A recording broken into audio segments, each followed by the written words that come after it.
Theirs is an uphill task, for the country is short in investment capital, but they're going ahead with an 8-year development program.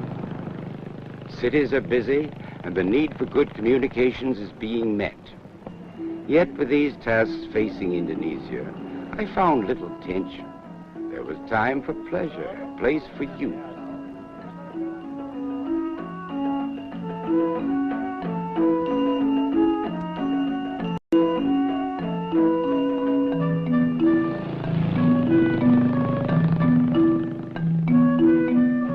Only a mile from the smooth, wide road out of Jakarta, yet here, in this village of Cikopo Selatan, I found a totally different environment. 2 leaves and a bud. That is what each tea plucker has to fill her basket with. Even on the tea plantation, I was impressed by the calm patience of the Indonesian people. Good tea, one of Indonesia's large exports.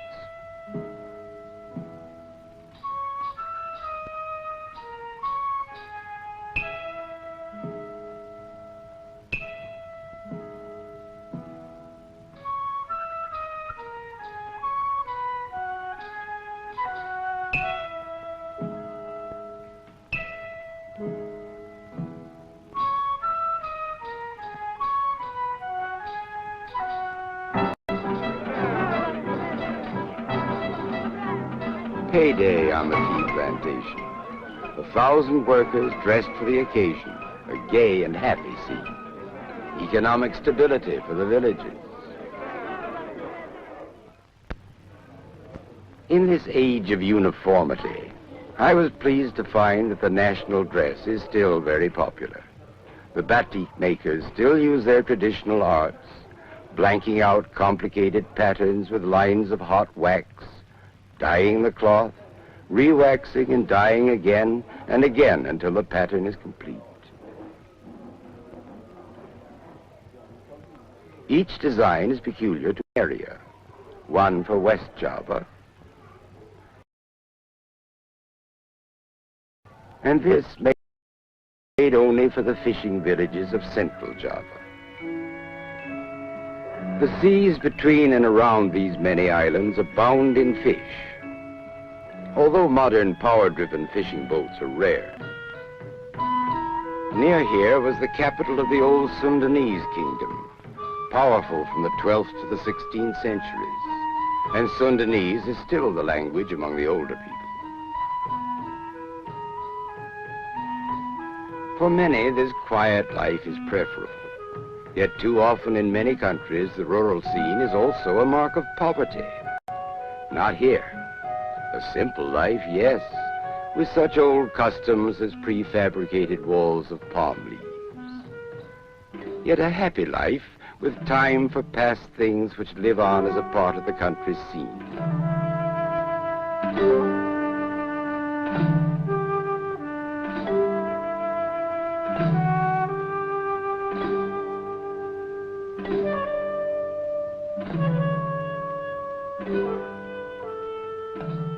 Puppets still used to tell the story of the Hindu Ramayana.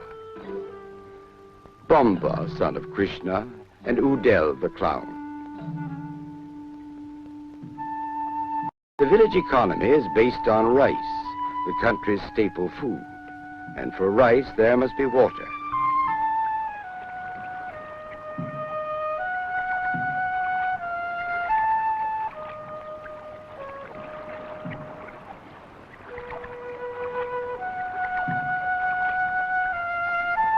The quiet rice paddy fields ingeniously terraced by people whose skill in creating irrigation systems goes back 2,000 years.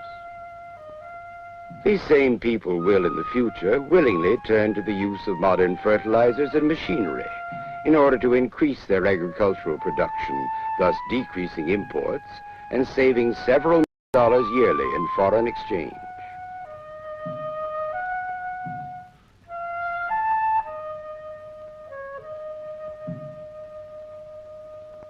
Here is production, too, of a different kind.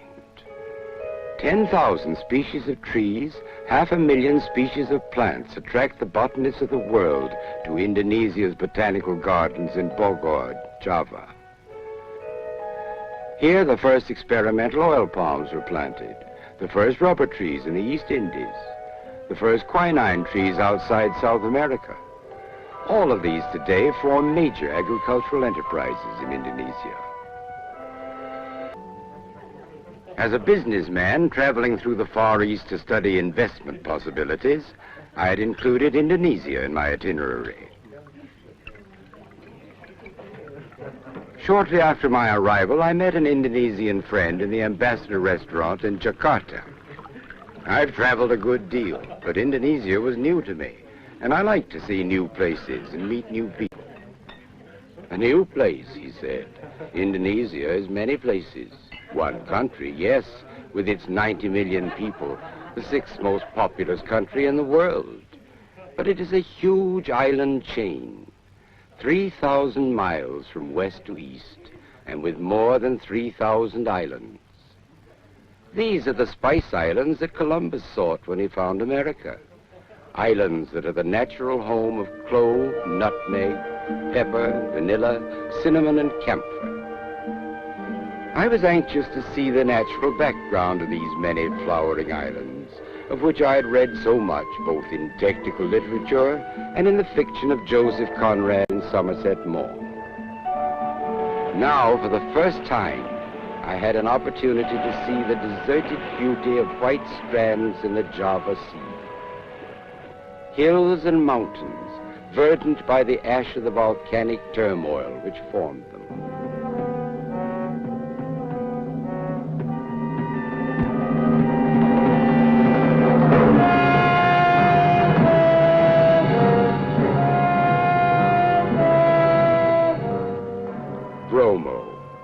The home of the ancient god of fire, rumbling in the mists of the great sand sea.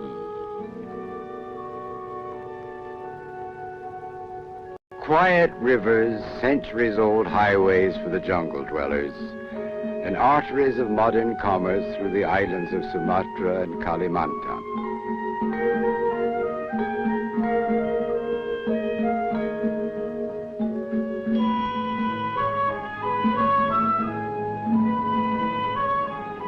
Here were the people, nameless crowds.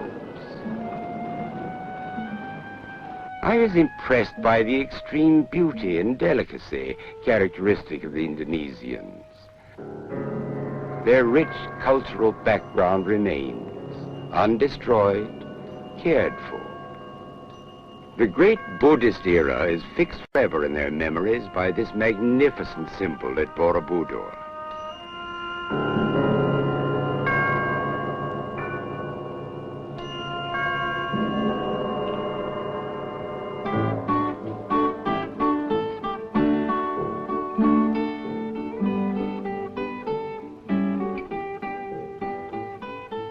The Hindu temples, no longer of religious significance, yet assimilated and accepted, a place for contemplation or for youth on holiday.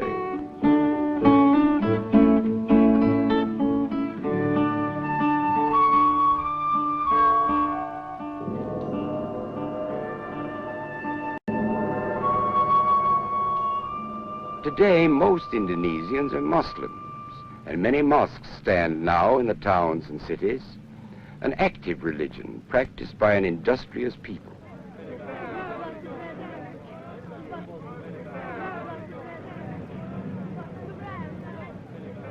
Here in Java, an island only slightly larger than Portugal, there are 54 million people, moving about, busy with their daily tasks.